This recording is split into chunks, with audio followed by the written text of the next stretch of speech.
Bonjour à toutes et à tous, je suis Isabelle Dublé-Blondel, à mes animaux, communication animale. Alors aujourd'hui, je voulais vous parler de pourquoi j'ai commencé la communication animale et depuis quand ça me parle. En fait, j'ai commencé la communication animale depuis toute petite, sans m'en rendre compte.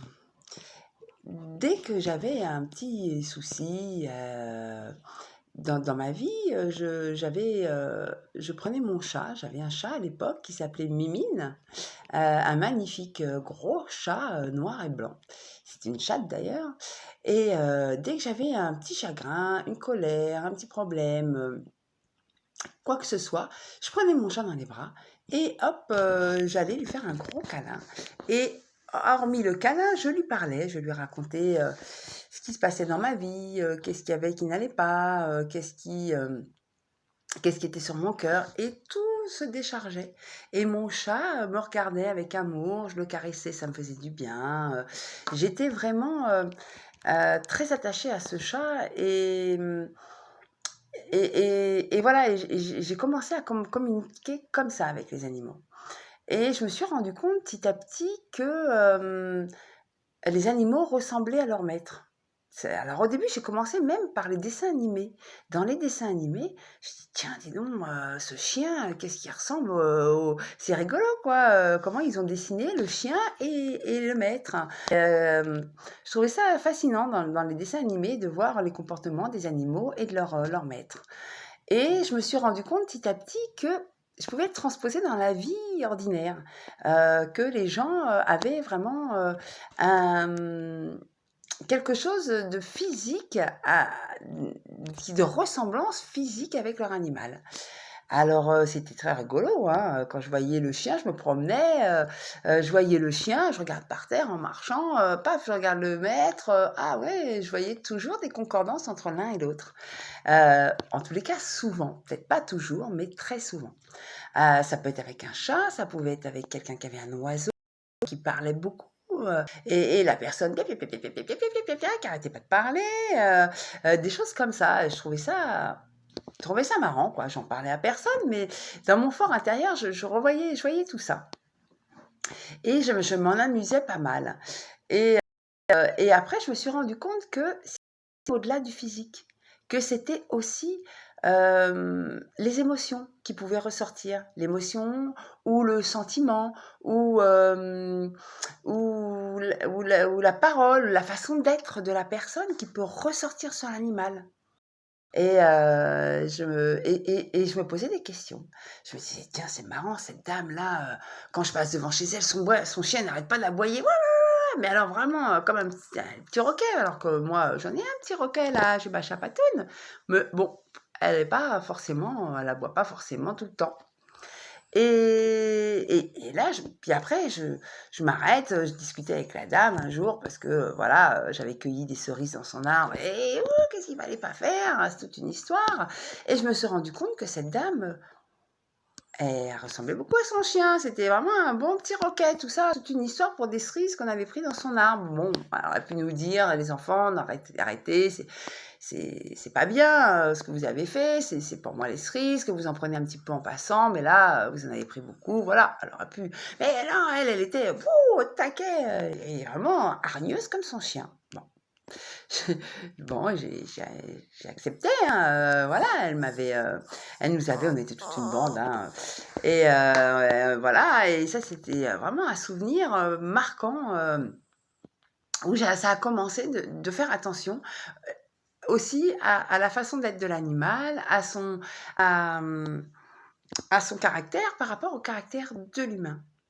Et je me suis rendu compte que, des animaux, très, très calmes, très doux, très voilà, très affectionnés envers leur maître, souvent les maîtres étaient comme ça aussi.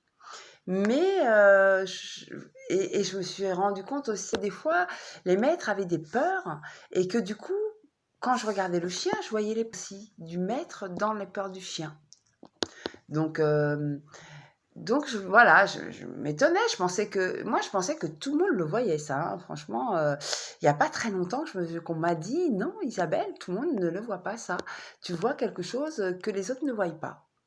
Ah bon, bah, au début, j'ai pas tout compris, parce que j'en parlais pas, parce que pour moi, c'est quelque chose d'inné. Donc quand on sait inné, on pense que tout le monde le voit, que tout le monde le sait, et pourquoi en parler? Enfin, voilà, je pouvais des fois certainement en parler, mais bon, est-ce qu'on rigolait? Est-ce qu'on rigolait pas? Je sais pas, je me rappelle pas. Et du coup, bon, bah, j'aimais bien ça. J'ai toujours été attirée par les chevaux. J'ai fait du cheval quand j'étais petite. Hem, un monsieur qui nous prêtait ses chevaux, hein. Je sais monter à cheval, je sais m'occuper d'eux, je l'ai appris, voilà, seule ou en regardant les autres.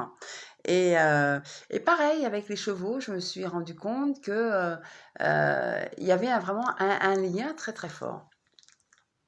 Et du coup, bah, quand j'ai commencé à faire du développement personnel, je suis tombée, voilà, sur quelqu'un, qui s'appelle, une femme extraordinaire, qui s'appelle, Céline Joyce Doué, qui est, lectrice d'âme, qui est, une guide pour moi, et qui m'a dit, «Bah, écoute Isabelle, toi, ton chemin de vie, c'est d'accompagner les animaux, de faire comprendre à leur maître, les communications animales, et d'être en lien avec l'animal et le maître».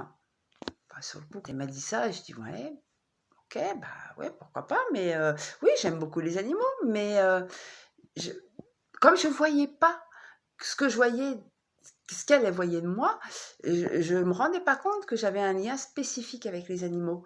Et du coup, bon, j'étais énergéticienne, je travaillais sur les gens, j'étais énergéticienne.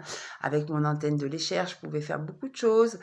Ça m'intéressait, j'ai toujours très intéressée, pour, travailler, et aider les autres. D'ailleurs, je suis aide-soignante, dans un IME, où j'adore. Je travaille avec les enfants, polyhandicapés, trisomiques, déficients mentaux, et vraiment ça m'apporte énormément, et je pense que c'est réciproque. Et voilà, j'ai toujours été dans le lien, dans l'aide à l'autre. Et les animaux, bah, pour moi, c'était une passion, c'était quelque chose que, oui, j'aime faire, mais je voyais pas. Je voyais pas, qu'est-ce que je pouvais apporter, aux autres par rapport aux animaux. Et quand elle m'a dit ça, j'ai creusé, et c'est là que je me suis rendu compte qu'effectivement, heu, j'avais ça en moi depuis longtemps, et que, je pouvais aider, les personnes et les animaux en même temps. Et du coup, j'ai commencé la communication animale, et depuis, bah, mon activité prend de l'ampleur, parce que, comme me dit Céline Joyce, Doué, je suis sur mon chemin de vie, je me mets en action par rapport à mon inné, à ce que j'aime, à ce que je sais faire, et forcément, les choses viennent naturellement. Donc voilà comment j'ai commencé la communication animale. Pourquoi j'ai commencé la communication animale? Pour nous aider, les êtres humains, et surtout pour aider les animaux qui ont vraiment un chemin de vie lié à leur gardien, à leur maître, qui, est là vraiment pour nous montrer, qui on est, pour nous faire travailler, pour nous faire, pour, nous câliner aussi, parce que quand on câline son animal, on se câline aussi. On se prend du temps pour soi à ce moment-là, et quand on les regarde avec amour, quand on voilà, que ce soit n'importe quel animal, c'est, heu, ils nous apportent quelque chose, et nous, on leur apporte quelque chose, et donc ils ont besoin qu'on les écoute, qu'on communique avec eux, et qu'on communique, avec la communication animale en télépathie, et comme ça, on est de cœur à cœur, d'âme à âme. Quand ils parlent vraiment, de leur maître, ils sont vraiment, dans leur âme. Donc là, c'est une communication vraiment spécifique. Pour moi, en tous les cas, c'est comme ça que je le ressens, et c'est une grande confiance qui me font, de me raconter, ce qu'ils ont besoin de dire et de partager, pour qu'après je puisse bien retranscrire à leur, propriétaires, à leurs gardiens, hem et toujours dans la bienveillance et pas dans le jugement. Parce que voilà, le jugement ne fait pas avancer. On peut tous se tromper, on peut tous avoir, des fois des choses désagréables, qu'on a fait subir à nos animaux, mais quand on en prend conscience, on peut avancer et on peut, aider, s'entraider tous les 2. Voilà ce que je voulais vous dire, c'est très important et pour mieux me connaître, voilà, qui je suis et pourquoi je suis arrivée à devenir communicatrice animale. Sur le point de la fin, Chapati nous regarde droit dans les yeux et nous dit: «Eh oui, c'est ça».